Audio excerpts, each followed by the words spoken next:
ذكر رحمة ربك عبده زكريا.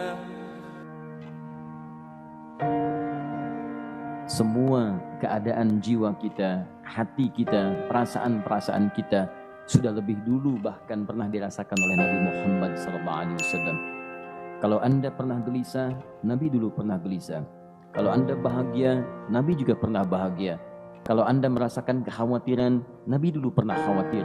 Dan miniatur kehidupan kita sudah dicontohkan dalam perjalanan kehidupan Nabi Muhammad SAW agar kita bisa belajar mengatasi problematika kehidupan. Allahu Akbar, kalau beliau tidak diutus oleh Allah, kita tidak tahu bagaimana cara menyelesaikan pemetaan kehidupan kita hingga dengan saat ini. Bahkan satu ketika, pernah beliau kemudian dalam masa yang telah panjang berdakwah, qadarullah kemudian ada wahyu yang jeda datangnya tidak seperti biasanya. Biasanya datangnya cepat, berganti hari turun wahyu, ganti pekan turun wahyu. Ini beberapa masa wahyu belum turun. Ada hikmah di balik itu. Teman-teman sekalian, tiba-tiba beliau naik ke atas bukit, wahyu belum turun juga. Pulang ke rumah, belum turun juga. Sampai keadaan itu terlihat oleh kalangan kafir Quraisy dan mereka berkata, lihatlah Muhammad sudah gila. Dituduh gila. Jadi kalau Anda cuma dituduh dengan hal-hal yang ringan, dituduh soleh, kan? Dituduh kemudian orang yang berubah, dituduh semakin beriman dan sebagainya, barangkali itu lebih baik. Nabi dituduh gila, Anda bayangkan. Tuh Muhammad sudah gila. Muhammad sudah ditinggalkan oleh Tuhannya. Muhammad sudah kehilangan pegangannya. Muhammad sudah tidak punya orientasi. Orangnya sudah nggak jelas, bolak-balik tidak karuan. Naik ke atas bukit seakan-akan orang yang frustasi dan seterusnya. Tapi tahukah Anda apa yang terjadi? Setelah berbagai cacian, makian, tuduhan macam-macam diterima oleh Nabi SAW, lantas tibalah masanya Allah menurunkan satu surah, bahkan disandingkan dengan surah yang lainnya, bersandinglah dua surah ini secara bersamaan turun. Surah ke-93 dan surah ke-94-nya terkait berkelindan, memberikan satu harapan yang sangat panjang. Kata Allah, "Wadduha wal-laili idza saja, ma wadda'aka rabbuka wa ma qala, walal akhiratu khairul laka minal ula, walasawfa yu'tika rabbuka fatarda. Alam yajidka yatiman fa'awa, ووجدك ضالا فهدى ووجدك عائلا فأغنى فأما اليتيم فلا تقهر وأما السائل فلا تنهر وأما بنعمة ربك فحدث." Ya Muhammad, saya bersumpah dengan waktu duha. Kalau kita baca dengan ilmu balaghahnya, itu bukan sekedar sumpah mengilustrasikan waktu duha. Karena di ilmu balaghah itu nanti ada 3 turunan ilmu. Ada disebut ilmu ma'ani, ilmu mencari kata-kata sehingga ungkapannya sesuai untuk disampaikan. Mana kata-kata yang tepat untuk disampaikan dalam konteks yang ingin dibicarakan. Itu ma'ani namanya. Kemudian setelahnya ada ilmu bayan. Bagaimana mengemas kosakata yang bagus ini sehingga bisa disampaikan dengan jelas. Orang tidak bingung menerimanya, paham maksudnya. Kemudian setelah itu kadang-kadang jelas kalimatnya, tapi kedengarannya tidak indah. Woi, rapatkan, woi, apa belum paham juga? Rapatkan saf. Memang jelas, tapi nggak ngenakin. Maka bagaimana caranya disampaikan dengan jelas, tapi hati kita terasa nyaman. Memuji, terasanya nyaman diserahkan kepada Allah, tapi ada kebahagiaan. Disampaikan tidak terasa tergurui, diperintahkan serasanya diberikan jalan untuk mendapatkan kebaikan. Maka yang ketiga disebut dengan ilmu badi' namanya. Ilmu menghiasi kalimat yang disampaikan sehingga terasa dengan nikmat. Turunannya nanti ada majaz namanya. Mengambil sebuah kalimatnya untuk diposisikan pada kalimat yang nyaman disebut dengan kinayah turunannya. Maka teman-teman kata Allah, wadduha, diterjemahkan demi waktu duha. Bukan sekedar waktu duha. Karena duha itu ada cahaya yang indah. Dirasakannya enak. Antum keluar waktu duha kan enak tuh. Berjemur, kata orang Sunda moyan gitu kan. Datang, bahkan sampai dianalisis ada vitamin D-nya bisa terasakan. Ya, kemudian setelah itu ada kenikmatan enak suasananya. Seakan-akan dunia milik sendiri, yang lain numpang. Wah, nyaman keluar itu.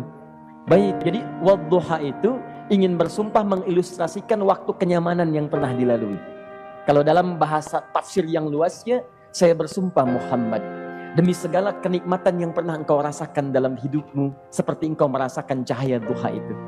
Engkau pernah senang, saya bersumpah dengan kesenanganmu. Engkau pernah tenang, saya bersumpah dengan ketenanganmu. Engkau pernah nyaman, saya bersumpah dengan kenyamanan yang pernah engkau rasakan. Wal-laili idza saja. Dan aku pun bersumpah demi gelapnya malam. Demikian terjemahannya. Bukan sekedar gelapnya malam, saja itu sesuatu yang pekat. Ya, ini belakang kelihatan agak gelap nih. Untuk memberikan proyek, kesini aja Pak, saya cuma ngasih contoh ini. Contoh, saya bukan mengeluh, bukan, ingin memberi contoh. Ya, contoh pada ilustrasi yang mau saya sampaikan. Nggak apa-apa, biarkan saja. Saya mau contoh kasih kata saja.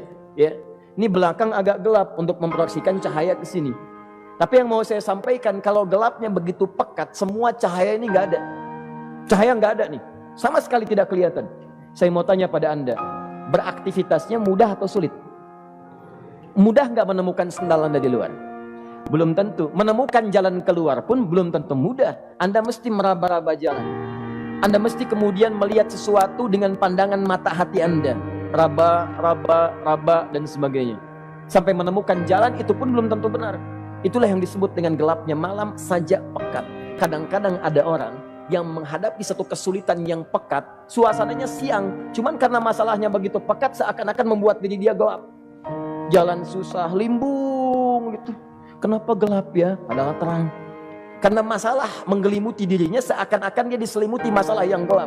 Bimbang dia, makan gak enak, minum gak nyaman, dan seterusnya. Ya, biasanya makan ayam tenang, ini dikasih yang lebih enak juga rasanya pahit, gak enak zamannya. Maka kalau kita ilustrasikan dalam suasana tadi Muhammad, saya bersumpah, engkau pernah hidup nyaman ataupun engkau mengalami masalah yang sangat pekat dalam kehidupan. Engkau alami sesuatu yang dahsyat sampai engkau bingung, bimbang, pekat, mereka menuduhmu dengan macam-macam. Ma wadda'aka rabbuka wa ma qala. Saya pastikan kepadamu, dalam keadaan nyamanmu seperti dulu ataupun engkau bimbang seperti sekarang, Tuhanmu tidak akan pernah meninggalkanmu ataupun menuduhmu gila. Orang-orang yang dekat dengan Allah Subhanahu wa taala, maka Allah akan menjaganya baik dalam keadaan yang tenang dan nyaman ataupun dalam kesulitan yang luar biasa. Walal akhiratu khairul laka minal ula. Nanti saya akan tunjukkan kepadamu, jika kamu telah tabah dan sabar menerima cacian mereka, menerima tuduhan mereka, nggak apa-apa, ini kan muqaddimah. Masa kamu masih panjang. Kamu masih panjang dalam berdakwah, kehidupan kamu masih panjang membawa tugas dan misi. Kalau kamu belum bersabar pada yang sekarang, bagaimana dengan yang di masa depan? Tapi saya pastikan kepadamu, jangankan yang seperti ini, masalah pekat yang paling hebat pun kamu akan hadapi, yang membuat kamu sedemikian sulit lebih daripada ini, yakinkan pada jiwamu, aku tidak akan pernah meninggalkanmu. Ini prinsip dalam kehidupan kita. Jika Anda menggantungkan hidup kepada Allah, Anda bersandar dengan baik kepada Allah, maka ayat ini akan mengatakan, teman-teman sekalian, Allah tidak akan pernah meninggalkan Anda dalam setiap kehidupan Anda. Nanti, sekarang perjuangan, kata Allah, walal akhiratu khairul laka minal ula. Nanti saat kamu tiba di akhirat, saya akan tunjukkan kepadamu ada yang lebih hebat yang tidak pernah kau rasakan sebelumnya saat di bumi. Tidak akan ada lagi kesulitan yang kamu hadapi. Tidak akan ada lagi cacian yang kamu kemudian hadapi. Tidak ada lagi kemudian tuduhan yang kemudian kamu rasakan. Aku akan berikan apapun yang kamu inginkan sampai kamu puas. Wala sawfa yu'tika rabbuka fatarda. Nanti kamu pengen apapun, aku berikan. Kalau saufa masih ada jeda, ya. Kalau bahasanya wa yu'tika mungkin seketika. Tapi ketika mengatakan saufa, artinya bukan saat ini Muhammad. Sekarang pun aku berikan, tapi nanti yang di akhirat aku berikan sampai kamu merasa puas. Ayo minta apa saja. Hadir, hadir, hadir, hadir. Tapi yang paling indah, kalau kamu tidak percaya, alam yajidka yatiman fa'awa. Cobalah ingat, kalau sekarang sedang susah, coba ingat dulu. Bukankah saat kamu yatim, aku yang merawat sampai kamu tidak merasakan kegelisahan itu? Lahir bapak tidak ada, aku cukupkan dengan kakek. Kakek meninggal, aku hadirkan ibu dan paman hadir di sekitaranmu. Ibu meninggal, ada kakek. Kakek meninggal, ada paman. Dan Khadijah hadir di sekitaranmu. Bukankah aku rawat pada saat itu? Wajadaka dhallan fahada. Kamu sedang bingung, sedang susah, bukankah sering aku berikan petunjuk kepadamu? Wajadaka ailan fa'aghna. Kamu merasakan kesulitan, lahir dalam keadaan yatim, tidak ada pendukung, maka aku jadikan kaya. Bukankah saat kamu menikah dengan Khadijah, aku tambahkan lagi pendukung untuk misi dakwahmu? Ini pesan dalam Al-Quran. Kalau Anda sedang merasa susah, kalau ingin menenangkan diri, ingat-ingat yang baik-baik yang dulu. Kalau Anda sedang jatuh dalam bisnis, ingat-ingat saat Anda meningkat dalam bisnis Anda. Allah tidak pernah tinggalkan Anda. Mungkin ini ujian untuk membuat Anda lebih hebat lagi di masa depan. Kalau Anda tidak tahan bantingan yang sekarang, bagaimana Anda bisa mengatasi pelintiran yang akan datang? Karena dalam kehidupan bukan cuma dibanting. Anda mungkin mengalami penyingkiran, penyungkuran, lipatan, guntingan, bantingan, macam-macam. Jadi kalau satu gaya belum bisa Anda atasi, bagaimana Anda bisa berharap mendapatkan turunan yang lainnya? Selalu ingat bahwa jika hidup Anda ingin tampil gaya, Anda harus merasakan tekanan dalam kehidupan. Karena F selalu berbanding lurus dengan P, hukum Pascalnya. Gaya berbanding lurus dengan tekanan. Orang yang ingin tampil gaya dalam kehidupan, maka dia mesti siap menghadapi tantangan-tantangan hidup yang diatasi. Turun ayat sampai ujungnya. Jadi kalau kamu sudah begini lagi, jangan pernah kamu membentak orang lain. Jangan pernah merendahkan orang lain. Karena Allah pun menjaga setiap hamba sepanjang ia mendekat kepadamu. Setelah itulah turun kemudian surah Al-Insyirah. Alam nashrah lakas sadra. Antum kenal Nabi Musa? Baik. Tapi agak lumayan lah. Tadi saya di Soreang kenal Fir'aun. Di sini Musa. Baik, alhamdulillah. Perhatikan ya, dahsyatnya pemberian Allah kepada Nabi Muhammad SAW. Nabi Musa alaihi salam, dan sering kali kita bacakan untuk memohon kepada Allah. Rabbi syrahli sadri. Perhatikan baik-baik. Ini keunggulan Nabi Muhammad SAW dibanding Nabi Musa alaihissalam. Dua-duanya Nabi, Rasul, tapi masing-masing punya keistimewaan. Musa, Nabi, berdakwah, memohon kepada Allah kelapangan hati. Rabbi syrahli sadri. Ya Allah, tolong lapangkan hatiku nih. Kenapa mesti lapang? Karena pasti Musa merasakan nih. Saya tahu betul karakter Fir'aun. Belum apa-apa sudah memaki. Kalau orang yang hatinya tidak lapang, tidak akan tahan dengan makian, keluarlah kemudian balasan yang tidak digambarkan sebelumnya. Fir'aun tuh kasar. Kasarnya bukan sekedar kasar, bahkan saking kasarnya bisa berujung pada eksekusi kematian. Saya contohkan tadi di sore yang ini, saya nggak suka dengan rambutnya nih, kata Fir'aun. Bukan nyuruh nyukur mas, tolong pisahkan kepala dari badannya. Gitu gayanya tuh, Fir'aun. Ya, bukan nggak ngenakin, susah dengan Fir'aun itu. Jadi kalau belum apa-apa datang Musa ke situ, hatinya tidak seluas samudra, hatinya tidak lapang, cuman seluas gelas, tidak akan sabar menerima cacian Fir'aun. Begitu datang dicaci, dasar anak gak tahu diri, gak tahu malu, sudah saya rawat begini. Ya Allah, saya bosan dengarnya, matiin aja sekarang. Musa Nabi berdoa dikabulkan. Cuman kalau Fir'aun kemudian ajalnya misal wafat pada saat itu, tidak akan jadi contoh kepada kita untuk kekinian. Bagaimana orang yang bebal untuk bertobat kepada Allah Subhanahu wa ta'ala. Bagaimana penyimpangan dalam kedudukan. Bagaimana dia kemudian akrab dengan pengusaha yang gelap. Di pengusaha gelap berpartner dengan penguasa zalim. Sudah ada dari dulu. Pengusahanya disebut dengan Qarun. Kemudian mohon maaf, ya, yang pemimpinnya disebut dengan Fir'aun, tokoh intelektualnya disebut dengan Haman. Makanya cerita ini komplit di Quran, sudah ada.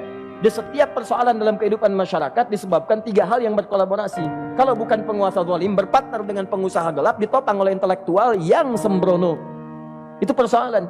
Jadi kalau ada sekarang intelektual menyalahgunakan kepintarannya, dia terlambat, sudah ada Haman dulu. Dan gak usah bersaing, dia bisa bikin piramida, Anda belum tentu bisa membuatnya. Kalah Anda, masih kalah hebat. Ya, jadi kalau dititipkan sesuatu jangan disimpangkan. Yang ingin saya sampaikan, Musa mengatakan Rabbi syrahli sadri. Nabi berangkat berdoa dikabulkan oleh Allah. Nabi Muhammad belum minta turun ayat. Alam nashrah laka sadra. Yang ini minta Rabbi syrahli sadri. Nabi Muhammad alam nashrah laka sadra. Muhammad mulai dari peristiwa sehingga engkau akan lebih sabar lagi menerima tantangan-tantangan dakwah. Mulai sejak itu jangankan dimaki, dilempar batu di Taif. Dari Mekah pergi ke Taif dengan Zaid kemudian. Sampai di Taif mendapatkan sesuatu yang tidak dibayangkan sebelumnya. Kalau cuma dihentikan saat mengajar, wajar. Ini dilempari batu. Anda bayangkan? Bisa kebayang nggak? Lempari batu tuh. Lempar, dilempar. Zaid jadi tameng, berdarah-darah, kemudian mundur, beristirahat di bawah tepian pohon. Begitu beristirahat, datang malaikat penjaga dua gunung. Turun malaikat dengan kesal mengatakan, Ya Rasulullah, mud yadaika ilas sama. Ya Rasulullah, angkat tanganmu ke langit, minta kepada Allah, aku angkat dua bukit di Taif, aku himpit keduanya. Aku himpit penduduk Taif dengan dua bukit itu. Apa jawab Nabi? Karena sudah mendapatkan kelapangan, ketenangan, belajar dari peristiwa-peristiwa tadi, indah jawabannya. Lah, katanya, tolong jangan lakukan. Innahum qaumun la ya'lamun. Mereka belum paham saja. Mereka belum mengerti. Tolong jangan lakukan. Aku bermohon kepada Allah. Boleh jadi nanti di masa depan akan ada hamba-hamba terbaik yang lahir dari bumi Taif ini. Kemudian beliau berkata, Rabbi, ila man takilluni. a'ila qaribin yu'limuni am ila ba'idin yu'dhini fa ana radin ma lam taghdab ilayya. Ya Allah, kemana lagi engkau akan utus aku untuk berdakwah setelah peristiwa ini? Apakah tempatnya lebih dekat aku jangkau sekarang, tapi di situ aku akan disakiti lagi? Ataukah jaraknya masih jauh, tapi di tempat itu aku akan dizalimi lagi? Aku ridha ya Allah dengan itu semua, asalkan engkau tidak marah kepadaku. Asalkan engkau tidak marah kepadaku. La haula wala quwata illa billahil aliyil azim. Begitu kelapangan itu muncul, ridha dengan ketetapan dan siap, tabah, kuat, hadir dalam jiwanya. Tiba-tiba turun undangan, tunaikan Isra dan Mi'raj. Diangkat statusnya, naik mendekat kepada Allah Subhanahu wa taala. Dihilangkan bebannya, wa wada'na anka wizrak alladzi anqadha dhahrak. Itu hikmah, teman-teman. Barangkali kalau antum saat ini datang ke masjid ini untuk kajian, sedang bawa beban, ada kesulitan, penuh dengan macam-macam, barangkali dibacakan surat Ad-Duha tadi untuk memberikan harapan kepada Anda. Ini bukan PHP, karena ini bukan masalah urusan manusia.